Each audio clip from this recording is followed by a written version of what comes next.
God showed me a divine billionaire encounter, and something that you must know, because if you don't, you'll waste opportunities. You will not maybe able to meet this divine encounter and not necessarily be a billionaire, but I saw a billionaire. So, if you're new here, welcome. My name is Ivaldi. By the way, I have Bible verses to confirm this, of course. And if you're new here, welcome. My name is Ivaldi. I just help you here grow with God, become everything He made you to be, become truly free and successful with Christ. If this interests you, you want to grow with God, you want to have the amazing life that He has for you, I suggest you subscribe on this channel because it's exactly for you. Welcome. Let's get into the dream. So, at first, I saw a man walking. This man can represent you, whether you're a man or woman, walking somewhere on a bridge in a big city, probably LA. To me, it was LA. I was in LA. Maybe this why. Suddenly, he meets someone, gets invited into a luxurious sports car. It was a blue Bugatti. Inside, were a celebrity, a celebrity businessman. To me, it was Ty Lopez. And there was also a billionaire and a famous actor and influencer. And all five squeezed in. And they drove on the way to the house of Ty Lopez, to the house of the businessman. And at one point, there was some kind of problem to get into a certain place. It was a very, very tiny spot, like just a spot, literally like this. And the car was big car, right? And it's a luxurious car. It's like, you don't want to do something bad. You don't want to scratch it.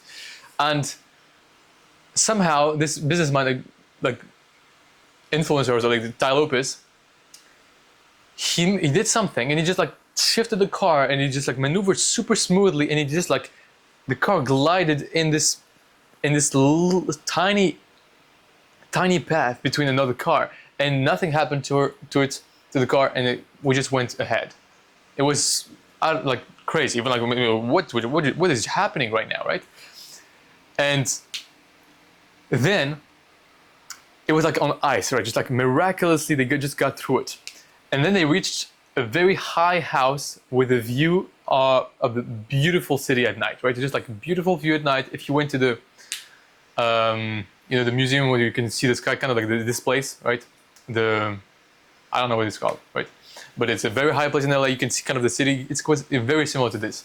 And yeah, so what does this mean?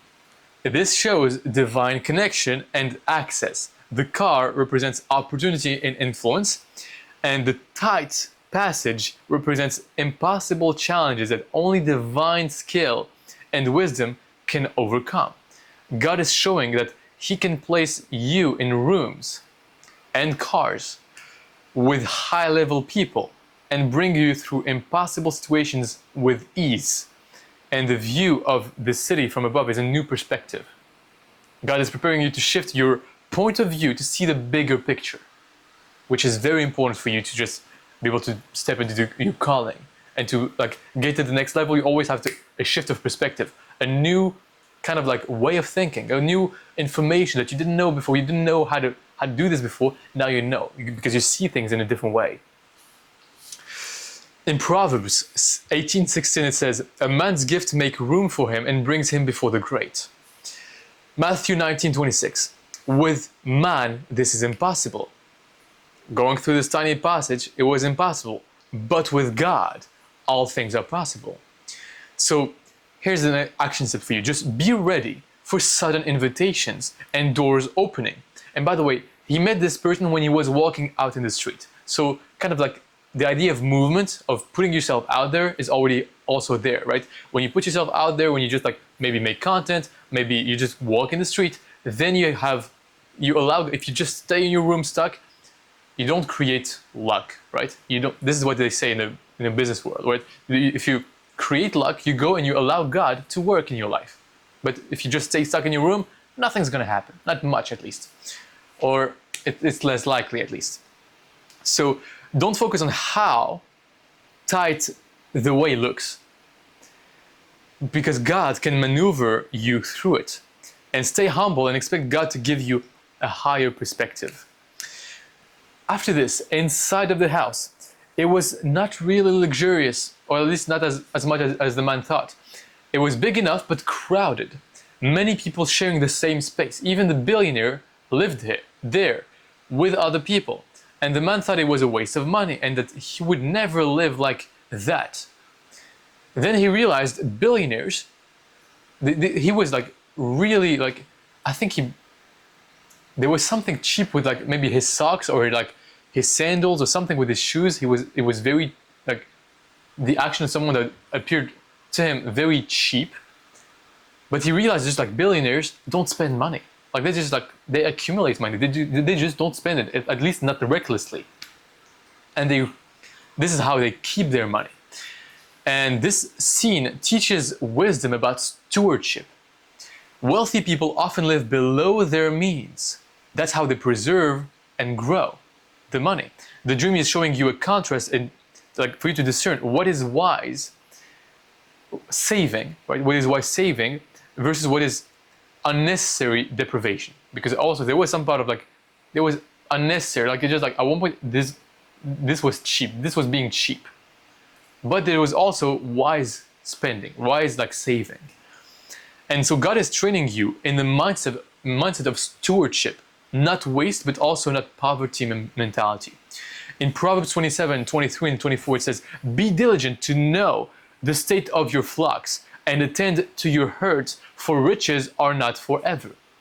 You have a specific amount of resources, be wise to use them properly and to know, okay, I have this amount of money, I can do this, but I cannot do that, right? I should not go and stay in a villa when I don't have the means to stay in a villa, which is exactly what I was going to do when I was in Spain.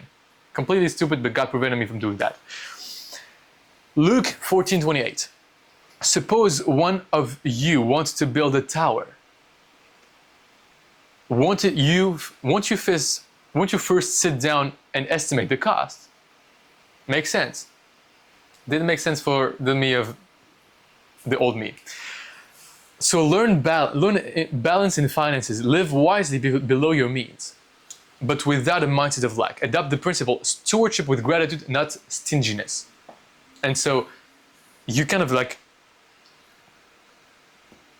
I have this way of like shifting my perspective. When I used to want to like save a lot of money, I was like, every time I don't spend money, I'm just actually gaining money. Like I'm like, it's like I'm working. So I don't need to like, I have this habit of like never drinking drinks because I don't necessarily like them. And I never drink at the restaurant. I never have any drink. I don't drink. I don't drink. So, and on the long term, it's like in my mind, I was like, every time I don't drink, oh, I save $5. I save $6. I save $10. But it's like, ching, ching, ching, ching, ching, right? So it makes you like, kind of like the process of like using your money wisely and saving wisely.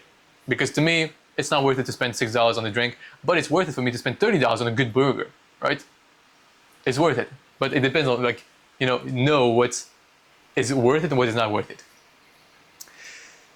So, yeah, third part of the dream. The man saw a little girl with her mom.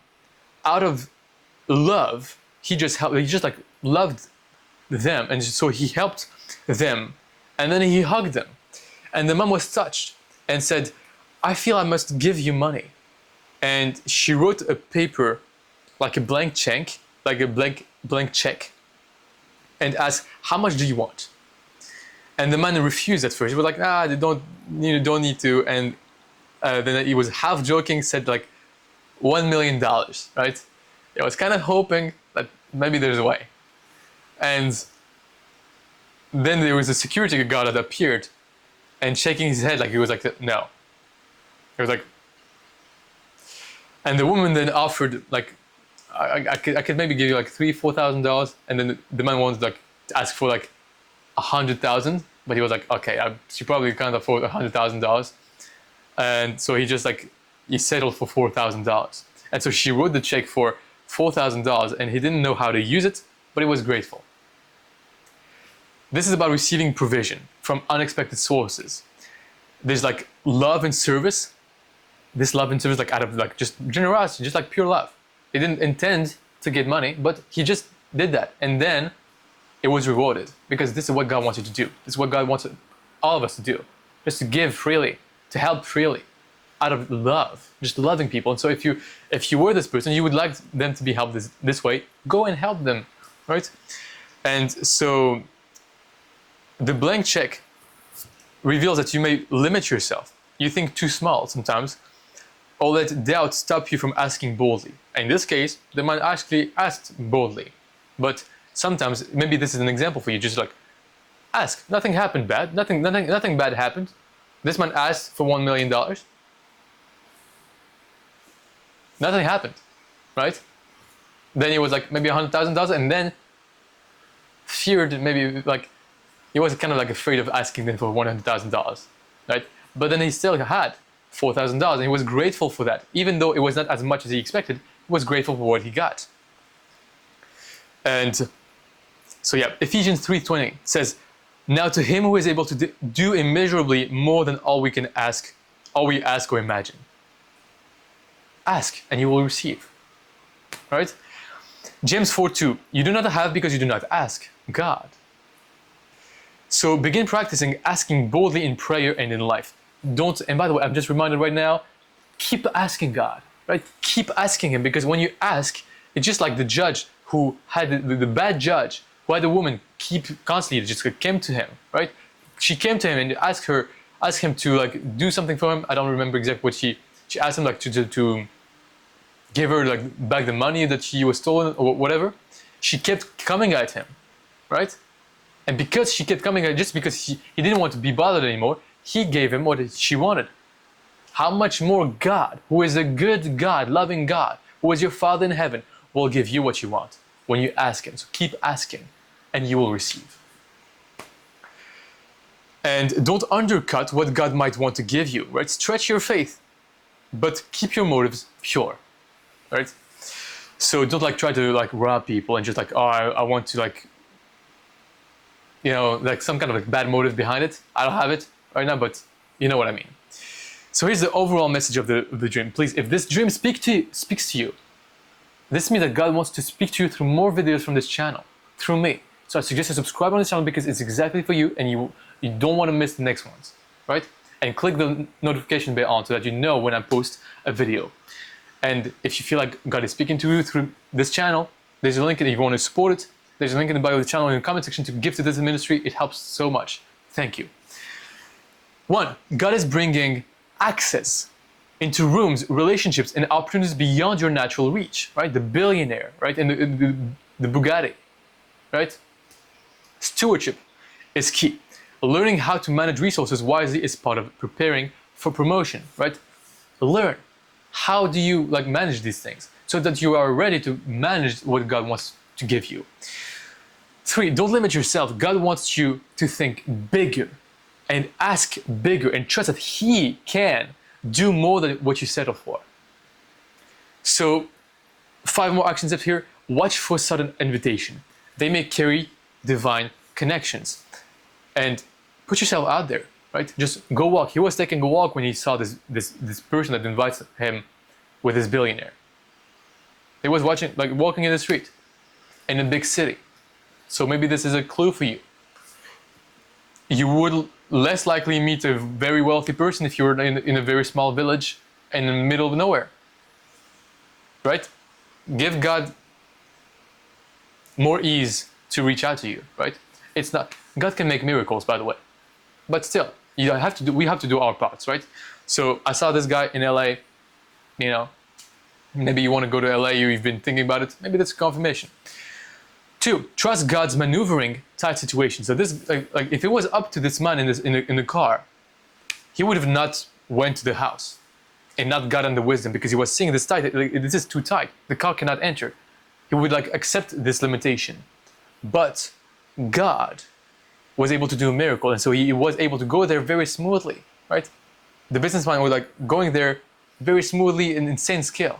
And so maybe this was also the skill of, once you get to a higher level, you get a skill that, you know, people cannot even understand. Like this is a God-given skill. 3, practice Stewardship, live below your means without a mindset of lack. You can just save without being like being scarce of like losing money. 4, in prayer and life, ask boldly and don't limit God by fear or false humility, and actually go help people with love. Love truly in your heart, just go love people, because you don't know what they went through, right? Smile to them, right? If you just smile to someone, I'm pretty sure someone just like smiled to one person one day and they were offered something, money, whatever, right? They were given an option just because they smiled at someone. It's possible, because you can change so much in someone's life. 5, keep love at the center. Generosity will be unlocked through serving others with a pure heart. When you don't have a pure heart, everything stems from the heart, right? Everything is just, it starts with the heart. You genuinely want to help people, and then things happen for you. If this video helped you, like, subscribe, comment down below what helped you most, what this spoke to you, and I'll see you next one. God bless you.